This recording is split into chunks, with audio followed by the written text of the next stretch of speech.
Representative Dean, thank you for joining us. Thanks for having me.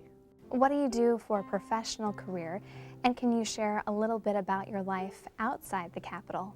Well, I live in Delwood with my wife Laura and our 3 kids, Marta, Jack, and Jane, and they are now in 11th, 10th, and 5th grade. So my kids have been growing up, and Laura works as an obstetrician in Stillwater, and we've enjoyed this is the 10th year in the legislature for me, so my kids have been kind of growing up doing this stuff. Can you describe the district you represent and tell us what your constituents care about? I represent the Northeast Metro, and it's a suburban district. Like a lot of suburban districts around the state and around the country, it's a growing area, but it's an area that's under a lot of pressure too, with families under increasing economic stress and job stress. And so the things that we hear about in the metropolitan area and in the suburban areas are not that unlike what we're hearing around the state, in pressures on our school districts, on our cities, on our transportation systems, but also on the pocketbooks of moms and dads and small business owners who are really having a tough time making it through the last 10 years. What do you see as the biggest challenge the state will face in the next 10 years? In the upcoming decade, we're going to see increasing pressure as people are aging, our population gets older. We're having bigger pressure on the Medicare system, but also on healthcare in general. I think we see right now the real crisis point hitting Minnesota with the launch of MNsure and the federal health care in the state of Minnesota. Minnesota is an excellent place for health care. We are #1 in quality. We're always #2 or 3 in cost. So we're very high quality, low cost state for health care.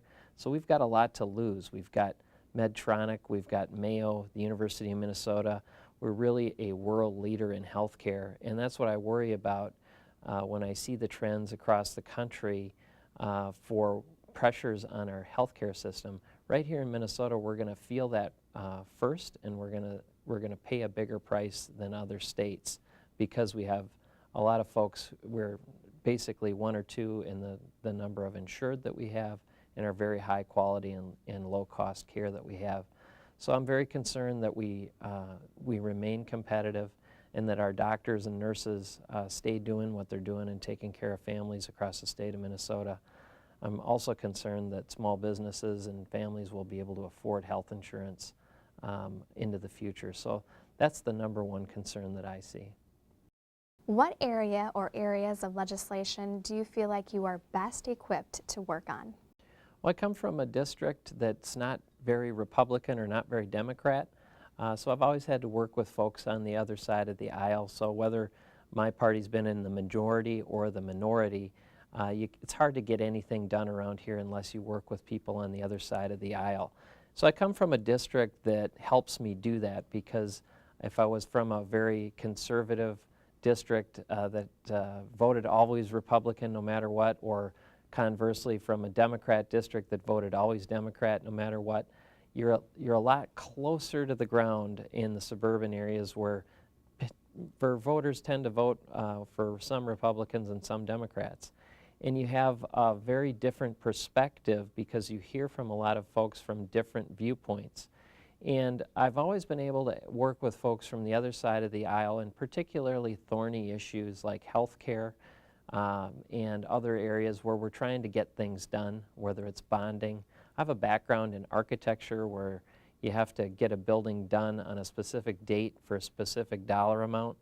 And you have to get people who don't agree with each other to get something done on a specific date for a certain amount. So that experience has really helped me in the legislature, and I really want to work forward in the next year to try to get something done on health care so that we can be nation leading instead of nation or following the federal government, that we should really be leading other states, because that's where we're really set up to do well. If given the chance, who would you like to be for a day, or who would you like to exchange roles with? Probably a teacher. It's a very, very difficult job. It's a very humbling job. We ask a lot of our teachers, but it's also a very, I think, a rewarding job and a fun job. I don't know if I would be very well suited for that. But I think it would be instructive for all of us in the legislature to teach for a day. We've got a lot of teachers here, but I certainly appreciate everything that they do. And it's a tough job, and it's also a rewarding job. But that's one that I've never done.